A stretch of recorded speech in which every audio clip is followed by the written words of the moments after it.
The day this happened was a Sabbath, so the Jewish authorities told the man who had been healed, "This is a Sabbath, and it is against our law for you to carry your mat." The man who made me well told me to pick up my mat and walk. Who is the man who told you to do this? but the man who had been healed did not know who Jesus was, for there was a crowd in that place, and Jesus had slipped away.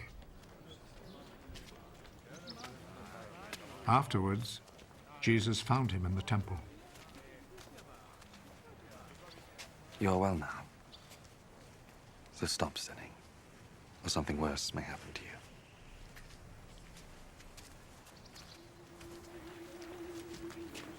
Then the man left and told the Jewish authorities that it was Jesus who had healed him.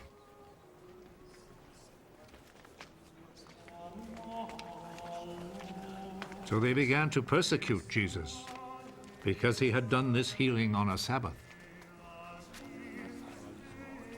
Jesus answered them, My Father is always working. And I too must work. This saying made the Jewish authorities all the more determined to kill him. Not only had he broken the Sabbath law, but he had said that God was his own Father, and in this way had made himself equal with God. So Jesus answered them, I tell you the truth. The Son can do nothing on his own. He does only what he sees his Father doing. What the Father does, the Son also does. For the Father loves the Son and shows him all that he himself is doing. He will show him even greater things to do than this, and you will all be amazed. Just as the Father raises the dead and gives them life, in the same way the Son gives life to those he wants to. Nor does the Father himself judge anyone. He has given his Son the full right to judge, so that all will honor the Son in the same way as they honor the Father. Whoever does not honor the Son does not honor the Father who sent him. I am telling you the truth. Those who hear my words and believe in him who sent me have eternal life. They will not be judged, but have already passed from death to life. I am telling you the truth. The time is coming. The time has already come when the dead will hear the voice of the Son of God. And those who hear it will come to life. Just as the Father is himself the source of life, in the same way he has made his Son to be the source of life. And he has given the Son the right to judge because he is the Son of Man. Do not be surprised at this. The time is coming when all the dead will hear his voice and come out of their graves. Those who have done good will rise and live. And those who have done evil will rise and be condemned. I can do nothing on my own authority. I judge only as God tells me, so my judgment is right. Because I am not trying to do what I want, but only what he who sent me wants. If I testify on my own behalf, what I say is not to be accepted as real proof.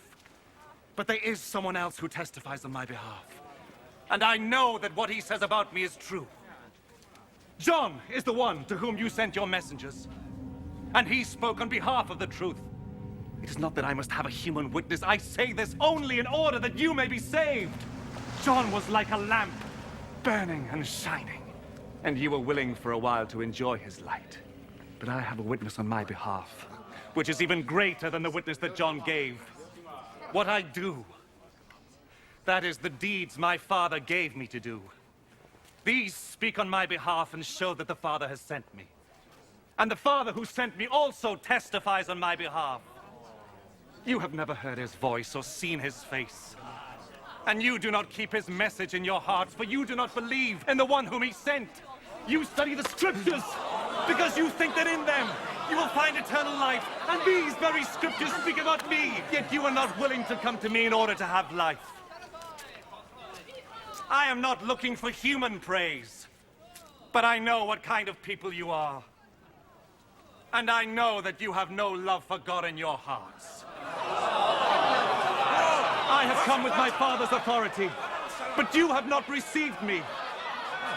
When, however, someone comes with his own authority, you will receive him.